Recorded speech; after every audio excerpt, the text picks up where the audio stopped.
Good morning, everybody. Happy Thursday. My name is Mary Francis. I am one of Henry Junwali's students. It's so great to see everyone this morning. Welcome to Medical Qigong Practice.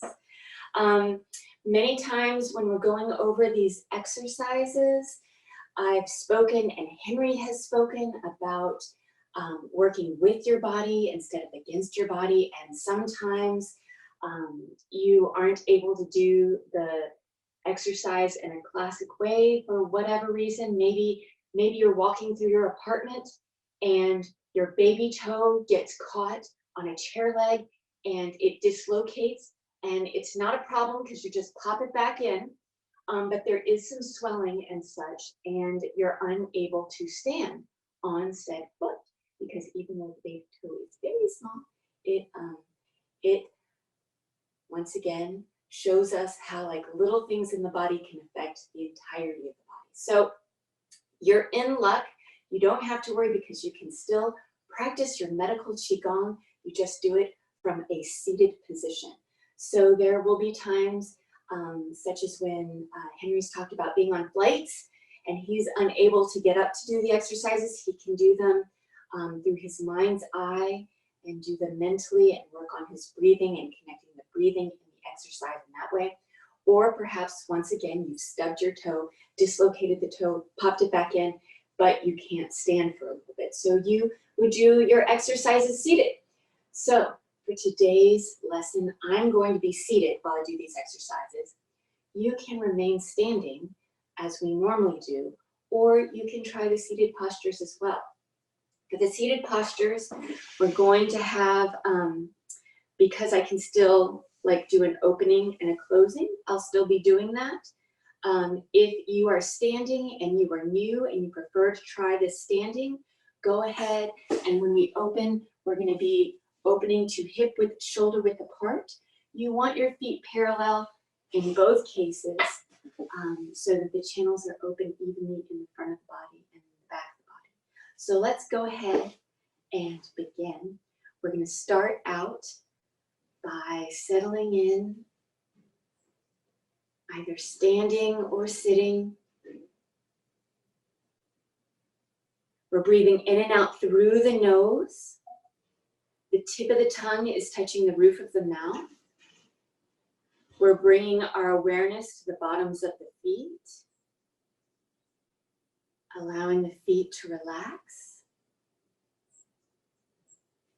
And then we're opening up, still with the attention to the feet. My hands are down by my sides.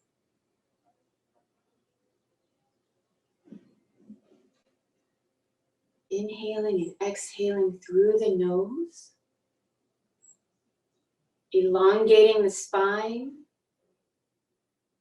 So if you're standing, you want to drop the tailbone. If you're sitting, you want to reach up out of the hips a little bit.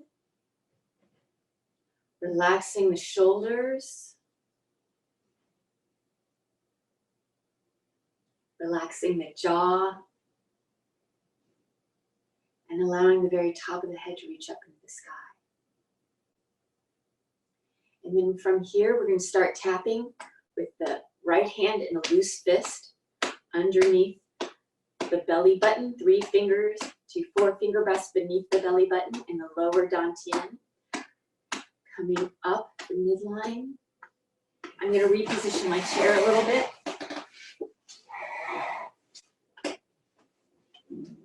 Coming up the midline to underneath the clavicle, underneath the arm, coming down the sides of the ribs, back on over to the midline, and up to the very top of the shoulder, coming down the outside of the arm, to the back of the hand, and the palm, up the inner aspect of the arm, just on top of the shoulder. And then wiping out anything you don't need or want, letting it go back into the earth.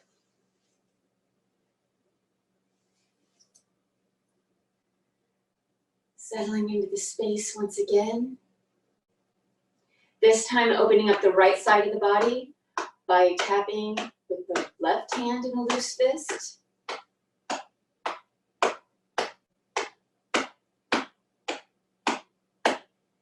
Traveling up the midline.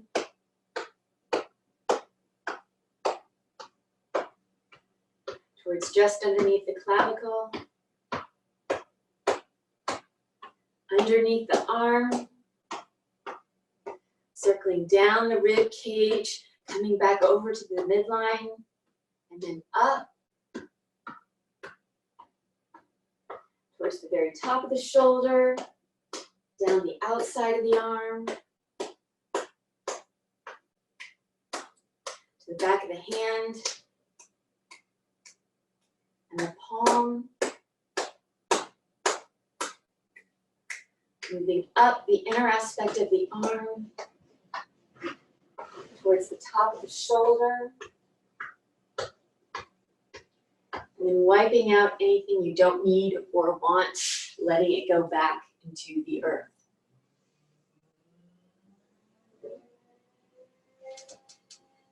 Widening your stance further. We're tapping the inner thigh and then up at the hip. Starting to wake up the channels in the lower half of the body. Before then transitioning from the top of the hip, down the inner aspect of the legs, the inside of the legs, towards just above the ankle or wherever it's comfortable for you. Coming to the lateral aspects of the legs, back on up.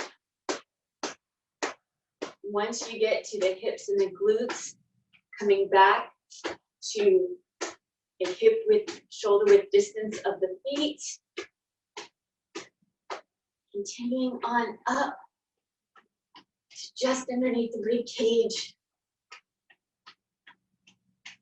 Waking up the tissues of the low back.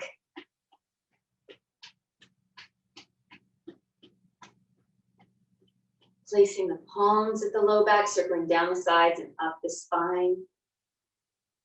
Warming the kidneys and kidney area.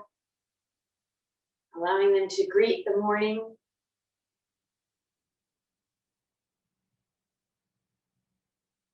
Before then resting the palms at the low back. Closing the eyes.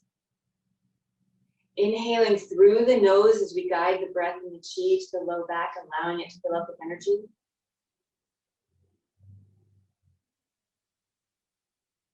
Exhaling, allowing that energy to flow to wherever it's needed. Inhaling, guiding the breath and the chi to the low back, meeting the palms.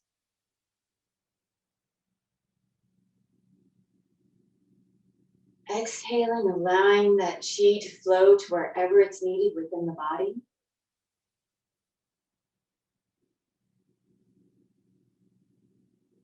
Inhaling, allowing the kidneys to fill up with energy.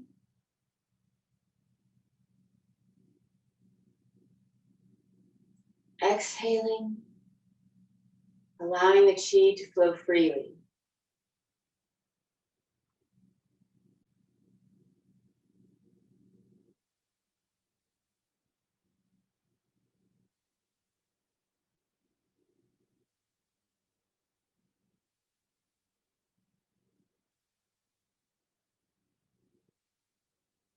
When you're ready, gently opening the eyes, letting the arms come back down to the sides, and closing by bringing that left foot back to the right. Okay, for our first exercise of the Golden Eight, I'm going to get closer again. The first exercise for the Golden Eight, we're working on the lung and large intestine. Reach for happiness. So we're opening up. Inhaling, exhaling, in and out. Inhaling and exhaling, in and out. Okay. Using your breath, allowing the breath to guide the movements.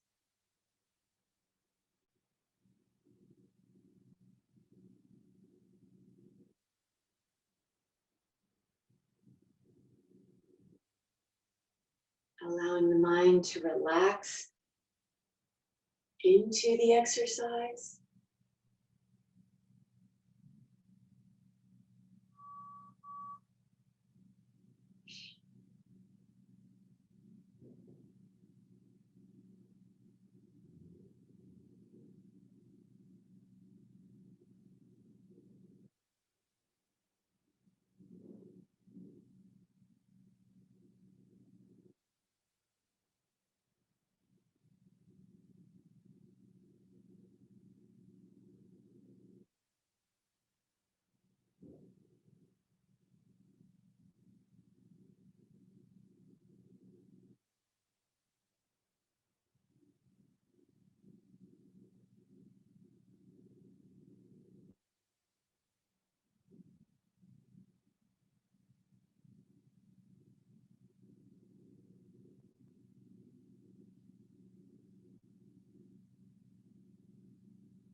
And getting ready to close. Closing. Our second exercise for the heart and small intestine is the Archer exercise, opening. Inhaling. Exhaling. In. And out.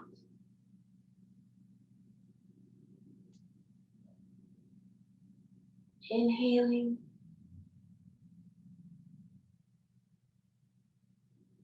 Exhaling.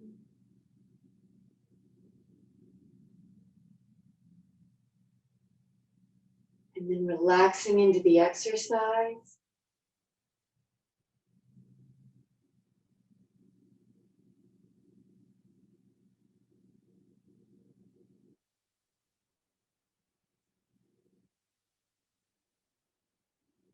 Allowing the breath to guide the movement.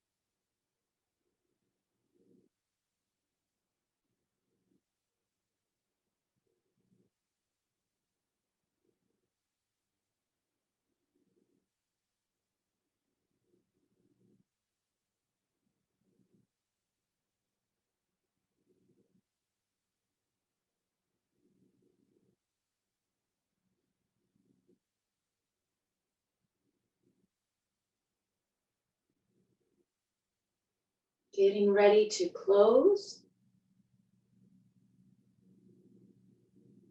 Closing.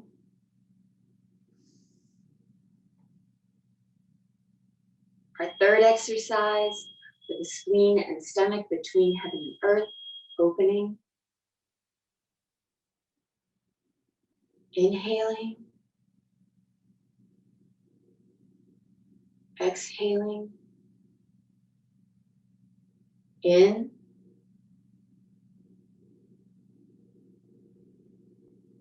And out. Inhaling. And exhaling.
Enjoying each element of the exercise.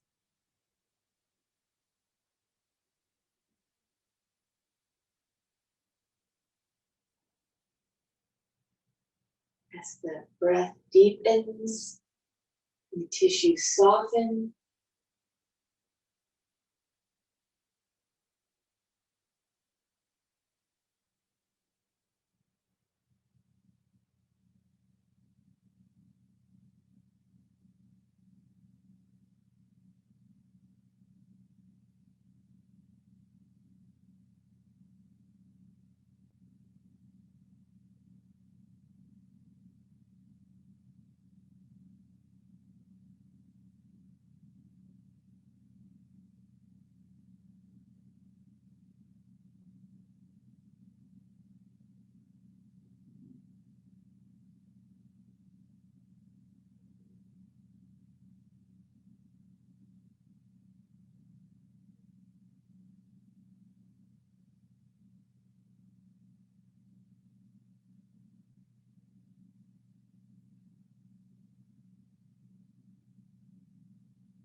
And getting ready to close.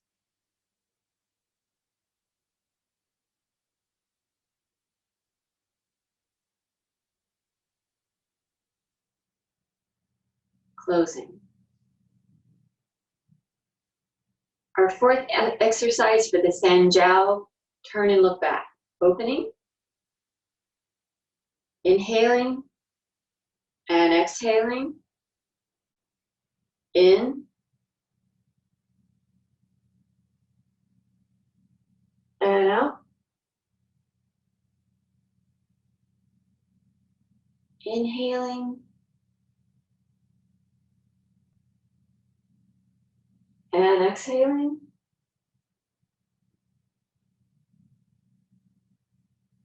Continuing on.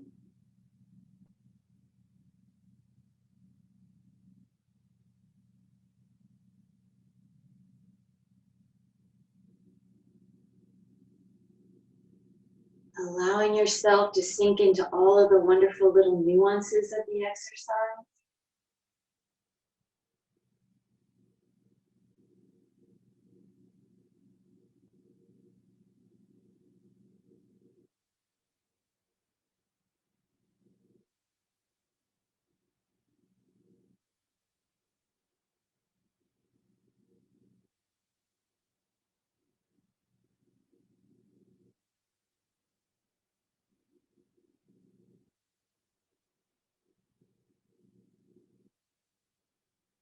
And getting ready to close.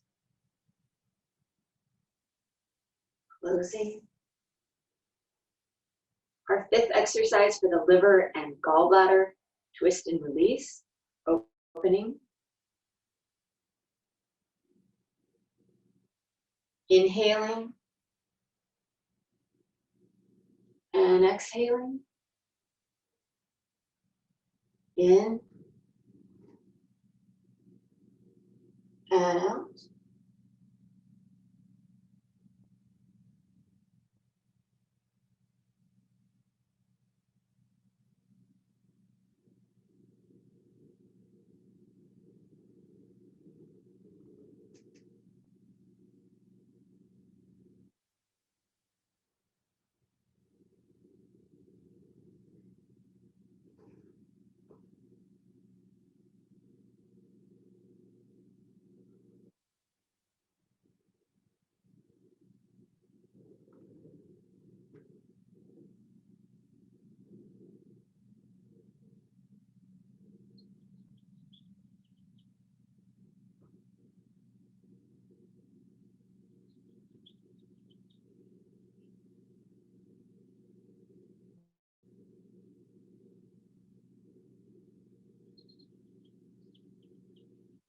And getting ready to close.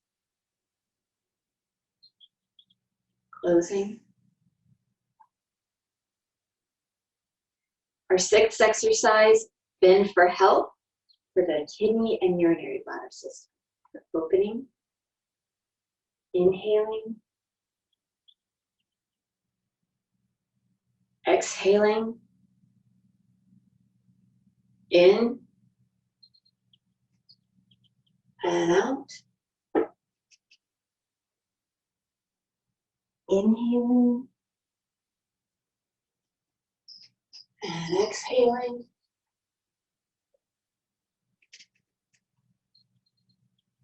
In and out. Inhaling back to standing.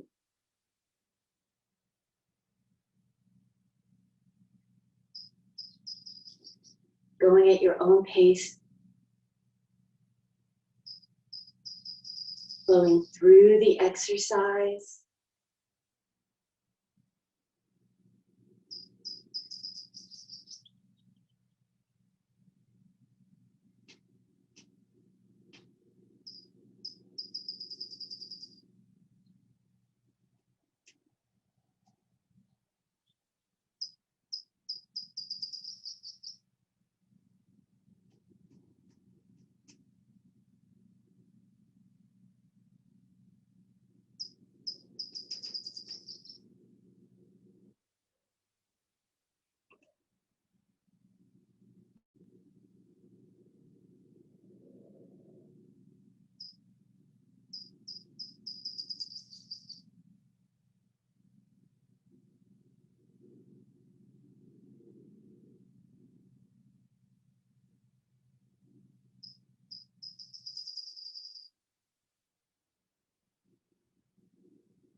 And getting ready to close.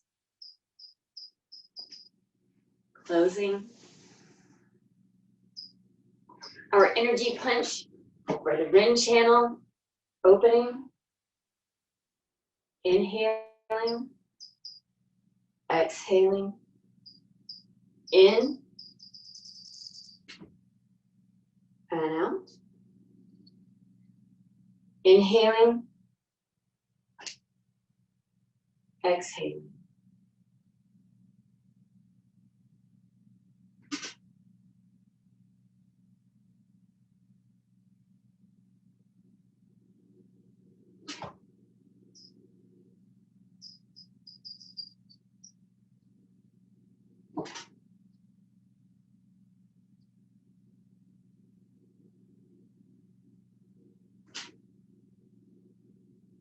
Getting ready to close.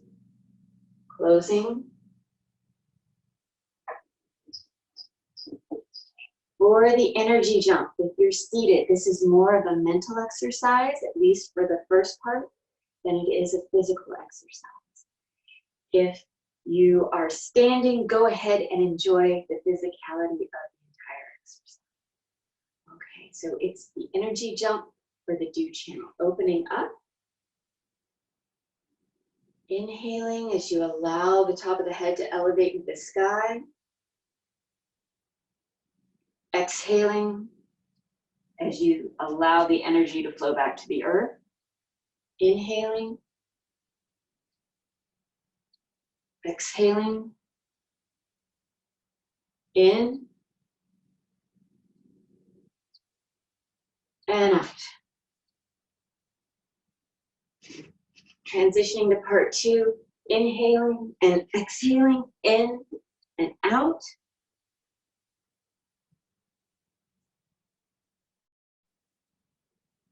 Gradually coming back to stillness. And closing. Working on our facial rejuvenation exercises. Rubbing the hands together, bringing some of that wonderful chi that you worked so hard cultivating over the past half hour to the palms. If you're seated, you want to keep your knees together as well as your feet together. And then washing the face 9 times.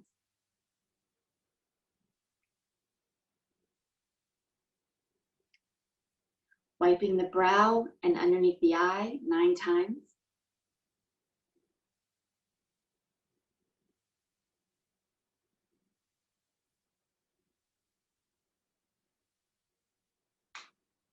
Wiping up and down the nose 9 times.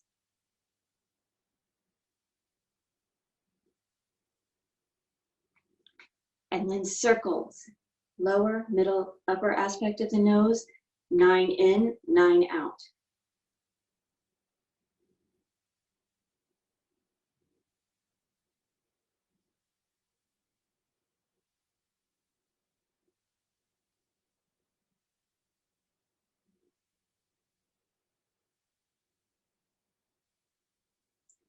Underneath the eyes at the cheekbone.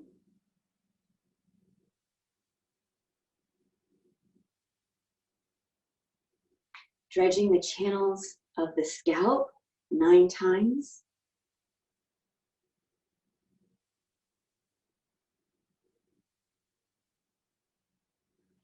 Beating the drum 9 times.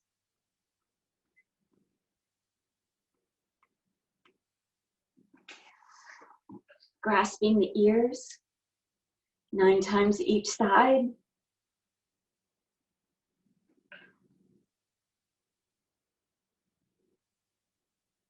Popping the cork 9 times.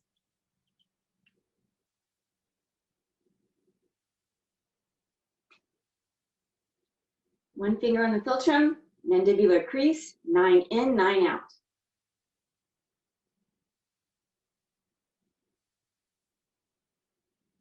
And then massaging the jaw.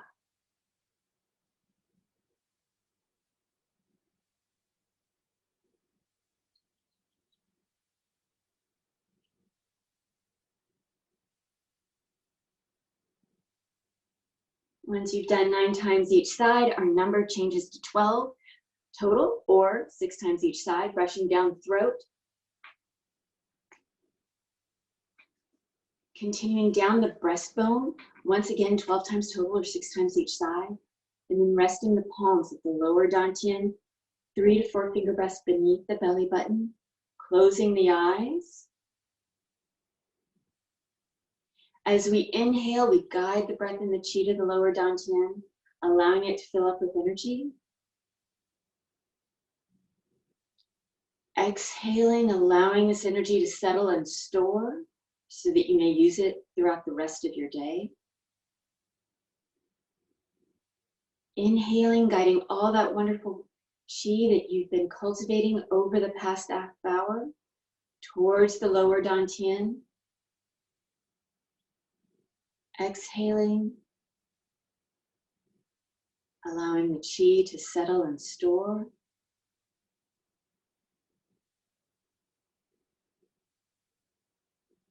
Inhaling, guiding the breath and the chi to the lower dantian. Exhaling, allowing the mind to relax, the body to relax, and the chi to settle.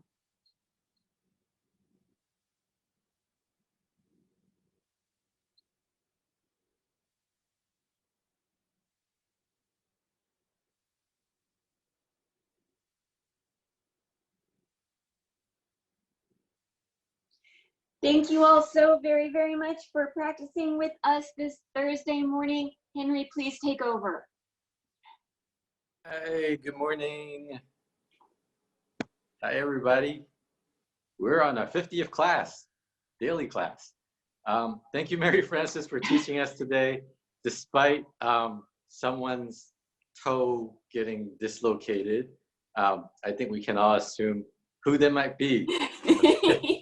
So I hope you get well soon. But as you can see, there's really no excuse to not do Qigong, right? There's many ways you can do Qigong, and that's the beauty of it, is that you can do it sitting, you can do it visualizing. But actually, this is also a good time to talk about 5-element response to life's events. Okay, so we can see how. Okay, actually, I'll let you guess how Mary Frances' response is, like which element it's related to. Okay, so, but I'll go in order. All right, so if someone stubbed their toe or injured their toe, okay, we'll go from the top with how the spring element, the wood element. Oh, okay. Yes, yeah. So I used to teach, sorry, segue back. I used to teach a class with seniors, and a lot of them were in wheelchairs and can't stand. And this is a great series to do for them as well. So you can definitely do these seated and pass these on. Okay, so back to 5-element response to life events. Okay, so we'll start with the wood element, which is related to spring, which is related to the emotion of anger and passion, which is related to the organs of the liver and gallbladder. Okay, so spring energy is about growth, rebirth. It's also about focus, right? So how does someone who has a lot of wood energy respond to a life event like this? So they tend to focus in, okay, on one hand, so they'll just power through it. So they may have a broken arm, they'll still go out and like train and punch. Okay, they might have hurt their back, but they'll just sort of power through it. And they may actually use that pain to fuel their anger and also fuel their passion to focus in. Okay, so that's how someone who has a lot of wood energy would relate to this. Okay, so how about fire? All right, so fire, we look at the element, okay, sorry, summer season. I'm a little scattered right now because of the fire. Okay, summer season, the emotion of joy and also mania on the other side, scattering of or too much of joy will cause mania. The organs of the heart and small intestine. And fire is about that spark in life, right? So that fun, that joy. So fire people would tend to make some humor out of it, okay? We make it kind of silly or fun, make it a little bit entertaining. So that would be, so people get a laugh out of it. So I was laughing a little bit while she was describing this story in the beginning while we started class. So there's a little bit of fire in her that's coming out as she's telling her story. Okay, so from fire we have earth is the next element. Okay, earth energy is related to the transitions in the seasons. So it doesn't have its own season. It's that transition point. It's related to skin and stomach, digestive system. It's also about grounding, like getting connected literally with the earth. Okay, and also the more we say material connection to the world. So like the material pleasures, the earthly pleasures, as we say. So earth people, if they find that they hurt their foot or something, they're gonna maybe, you know, get a cup of hot chocolate and chill out on the couch and, you know, watch some Netflix until the pain goes away. You know, binge watch some stuff and take care of themselves, you know, using some earthly pleasures, maybe some sweets, maybe have a piece of cake, okay? And then the next element would be metal, okay? And metal is related to the season of fall, the organs of the lung and large intestine, the emotion of grief, sadness, and compassion. Okay. Oh, sorry, I didn't mention that for earth. Earth would be the sympathy on one hand and worry, too much thinking on the other. Okay, so back to metal. So metal tends to be a little bit more cool and distant, a little bit more compartmentalizing of things.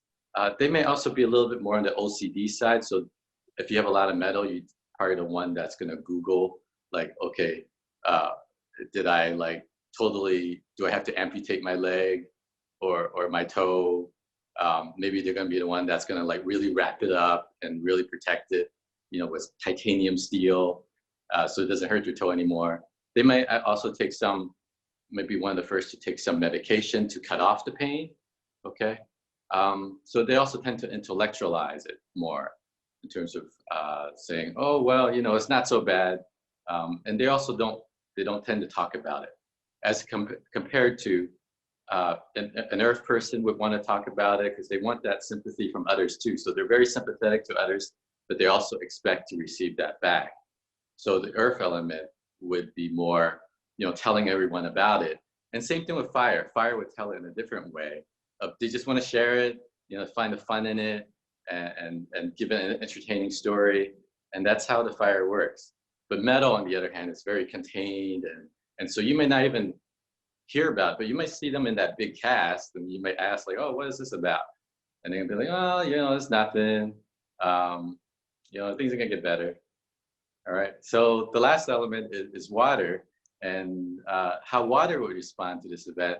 Okay, so you have to remember water is the emotion of fear and wisdom, okay? It's a season of winter and the organs of kidney and bladder, okay? So when we look at the wisdom side of the water person would be like, well, there's probably a deeper meaning to why I injured my toe, okay? So they're gonna look for, you know, this happened for a reason, and you know, something's good is gonna come out of this. So they're gonna look for, you know, that deeper wisdom that's with this life event and try to use that to help them move forward. So that gives you some distinctions in terms of how the different elements in this 5 elements would respond to this life event. Hope you found that useful and helped you have a deeper understanding of how different things work in Chinese medicine. Any questions at all, please feel free to ask us. I really hope you're feeling better, Mary Frances. It'll be fast. It may not be by tomorrow, but it'll be fast. No worries. So everyone, thank you for joining us. As you can see, I'm using my water to use this as a teachable moment, right? So that's more the water approach to this event. All right. So thank you very much for joining us. We will see you tomorrow at 8:15 a.m. For another practice. Thank you.